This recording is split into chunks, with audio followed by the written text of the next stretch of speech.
What's up, YouTube? Welcome back. Cloud9 Reefing coming back. I just want to show you guys my frag tank here. This is where it was when it first started. We had a little bit of hiccup when I added a little bit of Marco Rock, also known as Stacks by Julian Sprun. So any Marco Rock, I suggest not to use unless you're going to cure it properly. Start leaching silicants. That's one thing they don't advertise. So they say no cycle starts, but it does leach a large amount of silicants. But just wanted to give a quick before and after, so everything was looking healthy. I changed this light right here. I do not suggest to use that because all the power components is close to the water. Good thing I was home and I caught that when they started to spark, so I replaced that, and you see that coming up. So the coral box dosing pump I'm having issues with. The tubing keeps getting air bubbles, so I might end up going back to aquametic dosing, but I do like the Wi-Fi aspect of that pump. Well, this is how everything looks now. I ordered some bonsai trees from Mariculture, Westside Mariculture, so I'm really into bonsai style reefing, so I'm thinking I'm going to do that with my new display tank for my next build. You see the structures that I bought.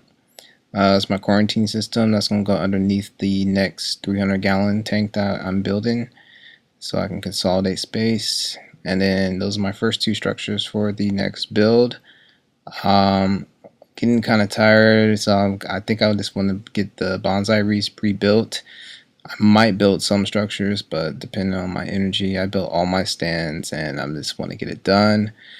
And I still have to build the sidings. So this are pretty much made out of, I think, plastic, but pretty well made. They look realistic. This way I don't have to worry about cycling or silicants, so I think it's a big plus. And then you can see I got the Kessel H80, so that's doing a pretty good job. And then you can see there's no electrical components at the base where the other reef like had that. I'm trying to show you the effluent line and all the media.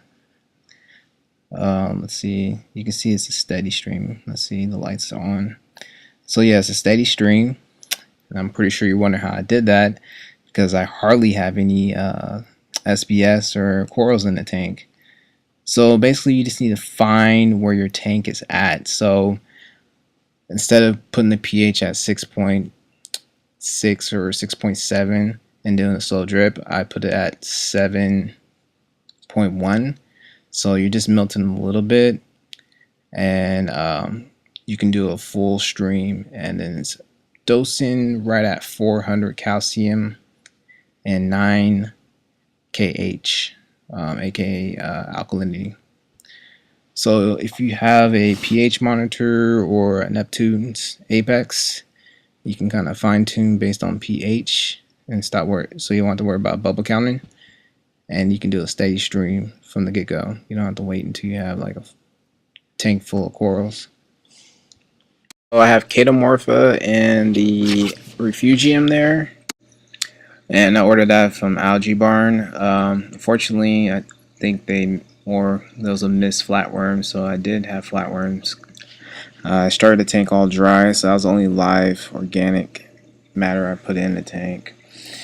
Here's a control panel. I use egg crates or wooden totes. I forget what the name is, but $10 a pop. Awesome tower. Just need to work on my wire management. I'm gonna remove a board and organize those wires so all the wires will come from the back and not through the front. So I was really tired. I was eager to get that set up, and I have a big car battery at the bottom, non-spillable car battery in case of a power outage, and they're powering the power head and the sump, and they're powering the power head in the main display in case of a blackout. So you know, blackouts, your sump is dead water for long periods of time. A lot of things can die, so I just want aeration in both top and bottom of the tank. Here is a leak detector from Neptune's Aquatics next to the calcium reactor. It's lined with plastic in case there's a leak in there. Or shut the return pump off and it won't overflow onto the carpet. That's the bubble rate right there. and this is Aquamax Star. I think it's the previous generation. It's pretty good. Same one I'm gonna be running on the next tank, and 2 Kessels up there. There's the carbon doser regulator, and then we have the panel here displaying everything. So you can see the calcium reactor pH 7.1, tank pH is 8.1, and a steady stream out the effluent line. So that's that, you guys. I'm going to update the other tank next video pretty soon. I won't wait 2 months. I have a couple Monties in there testing. They're staying alive. I really need to get some nutrients in the tank. So peace out, man. Cloud9 out.